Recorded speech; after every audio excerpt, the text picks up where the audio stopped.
welcome back to Introduction to Mobile XPages Development, a video blog series at pauldn.com. Part 2, Rapid Mobile Development Using the XPages Mobile Controls.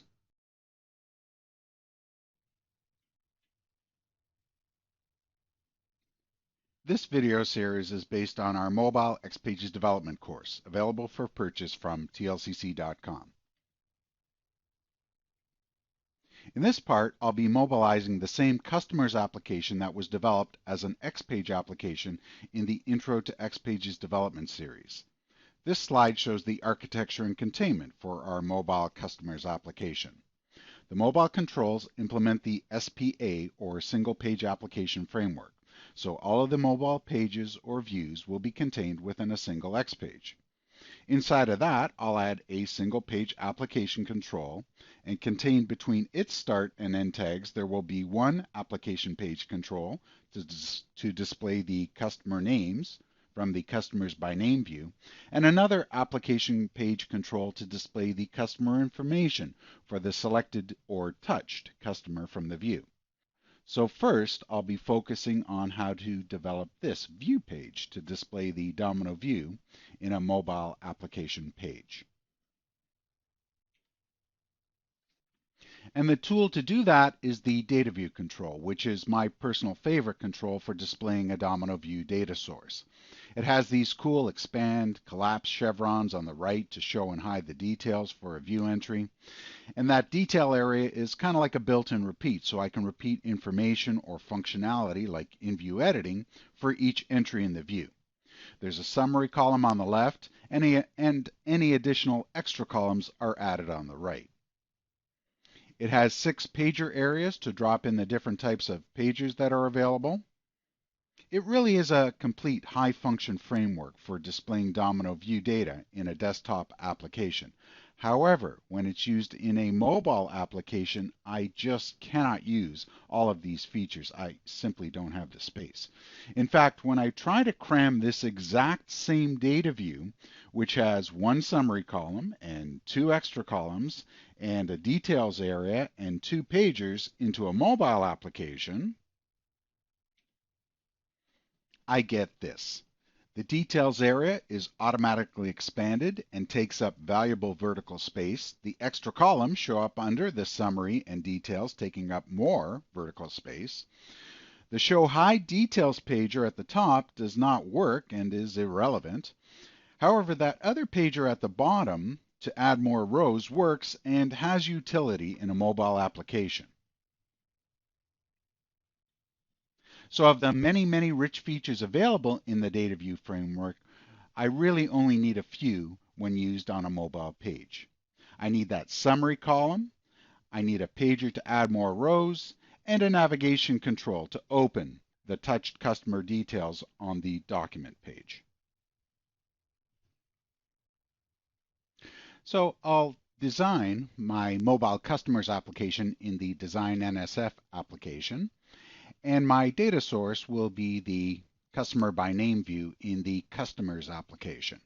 Now, turning to my design.nsf, if I look at the XSP properties, in the last part in this series, I set to use the mobile themes for any XPage that begins with this prefix, mobile. And any other XPage within my application will use these themes, the One UI version 2.1 themes. Now, if I take a look at the XPages that I have in here, I've got a couple of XPages, 3 XPages that begin with mobile, so they're going to use the mobile themes. The other XPages are going to use the One UI version 2.1 theme. So I'm going to create a new XPage called Mobile Customers.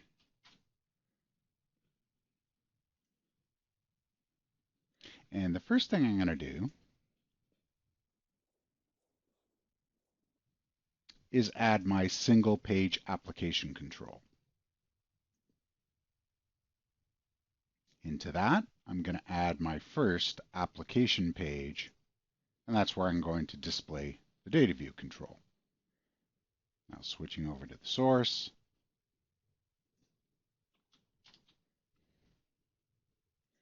I have my single application control, single page application control, and one application page control. And I add a comment.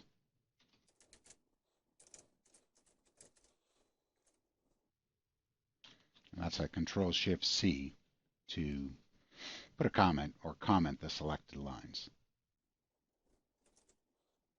Okay, so I need to give this application page a name, and I'm going to call it View Page.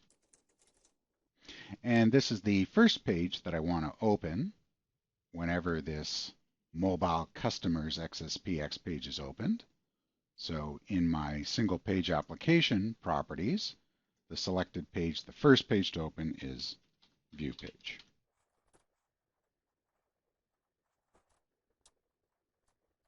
Okay, and we're going to add a page heading with the label Customers. Okay, and after the heading, this is where I'm going to add my DataView control, and that is in the extension library area. So I'll drag over the DataView control, drop it in after the heading, and specify my domino view data source, not in the current design NSF, but in another application. I'll just navigate to that. It's that customers application, and specifically the customers by name view.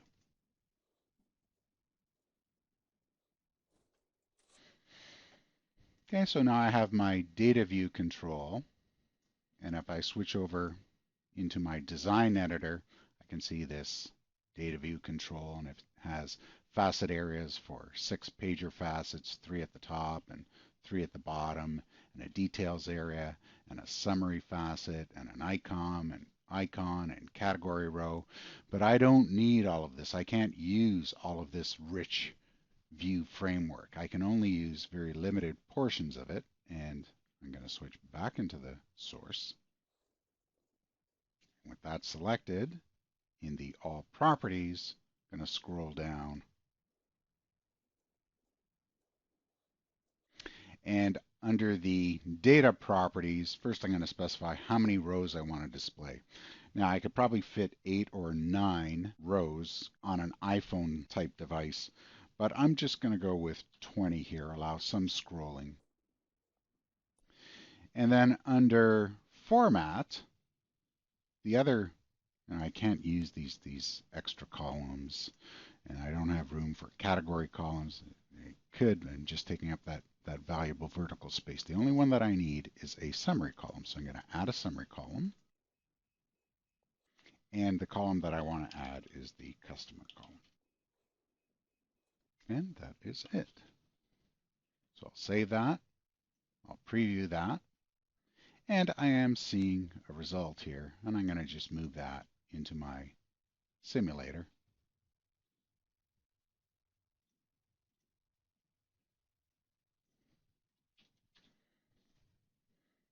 And here's what I'm getting. Okay, so I'm seeing all of my customers. I can scroll through this, see about 20 customers, but there are more than 20 customers. So I'm going to address the next part here, and I need to add some sort of a pager to add additional rows. So back in Designer here, actually switching to the Design Editor, and in this pager bottom area, just going to add a core link control. And for the properties, add more. Okay, so that's my link 1 control. I'll have this label add more. And under the events, in the client events, I can add a simple action. And it's actually this one that I want. There are a number of client-side simple actions. I want the add rows to data iterator. I need to specify which data iterator in this for property, and that's for my DataView 1 control, my DataView control. And I also may want to set this property. I want to disable this control, my link 1 control, the link that I'm adding, when I'm at the end of my data set. Okay, and there's also a disable format. Maybe I'll choose hide. So it's going to hide that add more link when there are no more rows to add. So let me save that.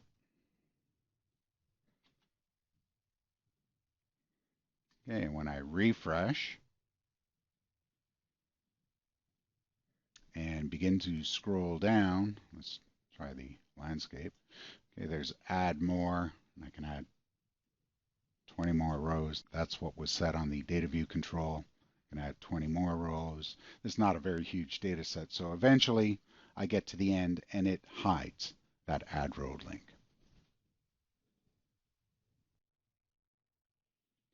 The next component to add to my mobile application is the document page to display the customer information when a customer is touched on the view page. So after the view page, I'm going to add a second application page control with the page name document page. And I'll also set the reset content property to true so that it'll look up and load the correct customer information upon subsequent visits to that page and not just keep reloading the field data from the first customer document that was opened. Into the application page, I'll add a panel, and into that, I'll add a Domino document data source to the customer form in the customer's application. The next step is to add the label and input controls for the fields, and I'll take the same approach as with the Introduction to XPages development series, where I simply drag and drop the desired fields to display from the data view. To provide navigation back to the view page, I'll add a page heading control and set its back and move to properties. And finally, the last step is to provide navigation from the view page to the document page, and that is done by setting the page name property on the data view control. Also, I'll set the open docs as read-only to open the touched customer document in read mode.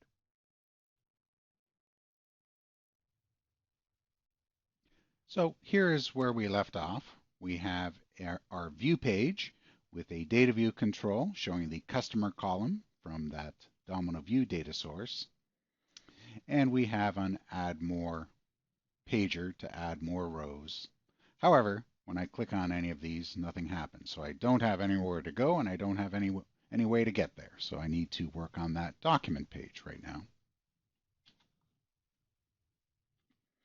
And here in Designer, I can see what I have so far. So on my mobile customers X page, in that I've added a single page application with one application page control, that view page, application page. And into that, I added a data view control. So I'm going to select that application page and go to the source. And I can see it selected in my source. And after that, I'm going to add a second application page. Okay, going to give it the name or the page name, document page. And also going to set this property, reset content, to true, so that it's always going to reset the content of that page, basically reload the next document whenever that page is visited.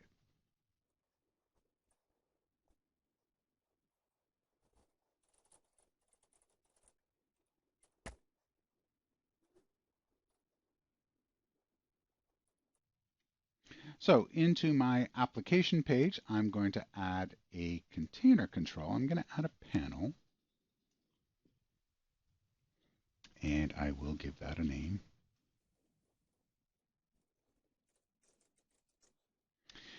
And the only reason I'm adding this panel is you can add data sources to a panel container control, and that's what I want to do. I want to add a Domino document data source to another data source in another application. So I'm going to navigate to my customer's application.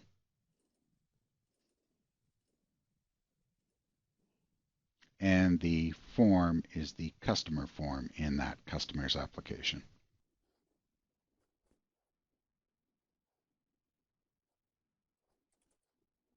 Now into my panel, after the data source, now that that's been added, I'm going to add a rounded list control. Now this is also a container control, and this is only being added for cosmetic reasons. It's going to give me a white background for all of my labels and fields. Now to add those labels and fields, I'm going to use the data panel, and I'll select some of those.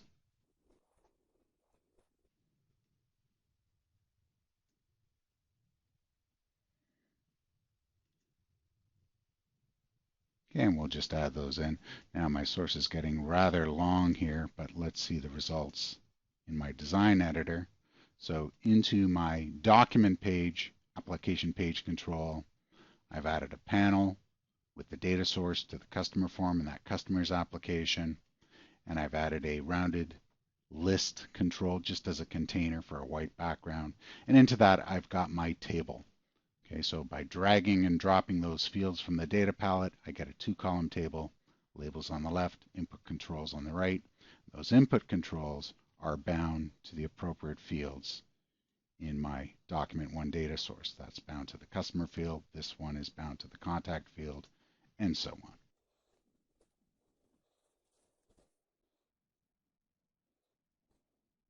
Now, to get back to that view page, I want to add a page heading to my document page and set the back and move to properties.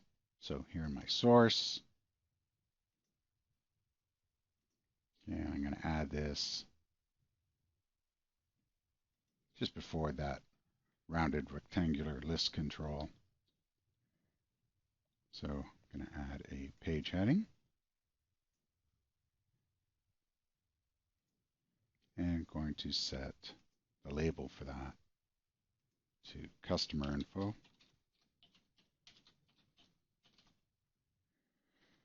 And more importantly, going to set the back property, which is just a label, and the action where to move to. And I want to move to my view page. Finally, the last step is on my view page, so that first application page, specifically in the data view, I need to set this property at runtime open selected document using that document page that I just created. And the other setting that I want to set on the data view is to open in read-only mode. And that's here. So let me save that. And back in my browser, when I refresh.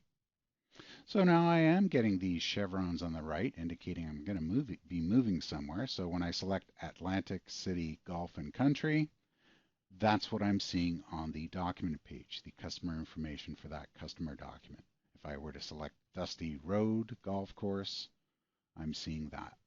The back button provides navigation back to that view page. And since I'm using my mobile simulator, I can see that, how that would look like, at least spoofed, as how it would appear on an Android type device and also a BlackBerry device as well. So spoofing in a browser is certainly the best way, or the quickest way, to test your application to see if it's functioning and to see if it is rendering with the various styles for the various devices. However, at a certain point, you do want to test your application on an actual Domino server. And I've replicated design.nsf up to my testing server, and I can test it out here. I'm just mirroring my device through AirPlay right now. And here is the customer's application, and I can select one of these and see the customer information for Atlantic City, Golf and Country.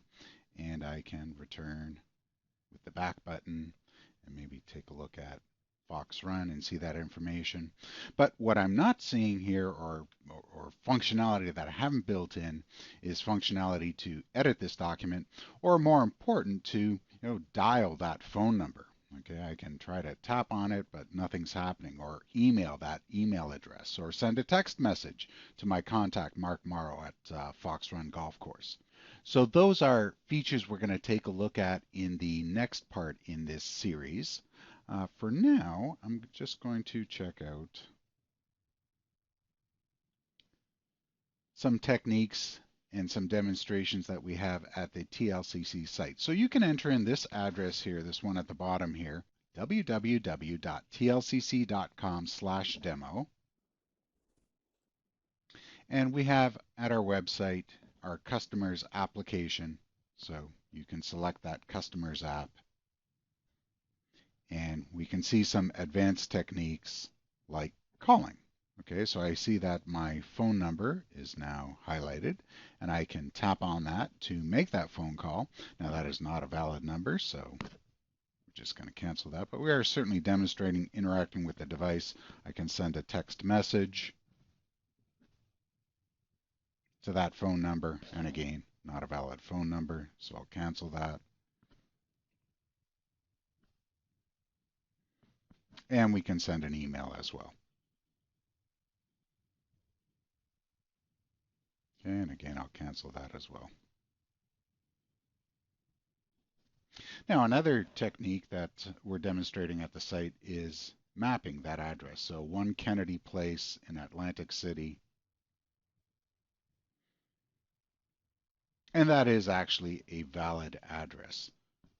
Not a real address for that particular golf course, but certainly a valid address, and we're using Google Maps to map that. That concludes this part 2 of the Mobile XPages series. In this part, I covered selected topics from Module 3 in our Mobile XPages course.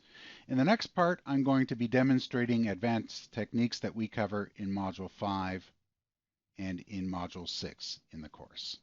So until then, so long for now.